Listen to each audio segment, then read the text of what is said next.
Have you ever wondered why you need to eat food to stay alive? During this video, we're going to discover what our body does with the food that we eat. Let's start from the beginning. The magic behind a plant is its ability to turn carbon dioxide from the air into mass. Plants do this through a process called photosynthesis. They can take carbon dioxide, water, and sunlight to make something called glucose. They can also create oxygen as a waste product, which is then released back into the air. Plants can use this glucose to build things like branches, leaves, flowers, fruits, and seeds. It can also use glucose as an energy source. In fact, not only do plants use this glucose to get the energy they need to live, grow, reproduce, it can also be eaten by other organisms, which also get their energy from glucose. Say a cow was grazing in a field of grass. As the grass is eaten, the cow is eating the glucose made by the grass plant. Long chains of glucose are broken down by the body into smaller and smaller pieces of glucose. They are then taken in by the cells of the cow.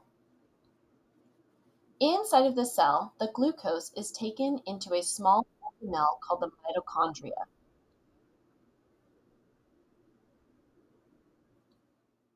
The mitochondria is a tiny power plant of the cell. Cells that need more energy have more mitochondria.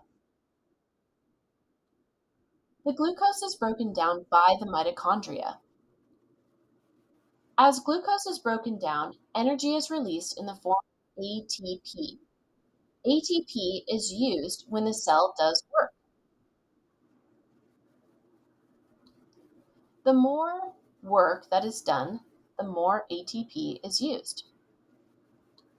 When glucose is broken down into a usable energy like ATP, carbon dioxide and water are released in the process. We call this process cellular respiration. Cellular respiration happens when glucose is eaten and oxygen is breathed in. As glucose is digested and ATP is created, carbon dioxide and water are released back out into the atmosphere. To summarize, you eat food to get energy. That energy comes from the glucose found in the foods you eat. Your body breaks down this food to get a chemical energy called ATP. ATP is what powers your body.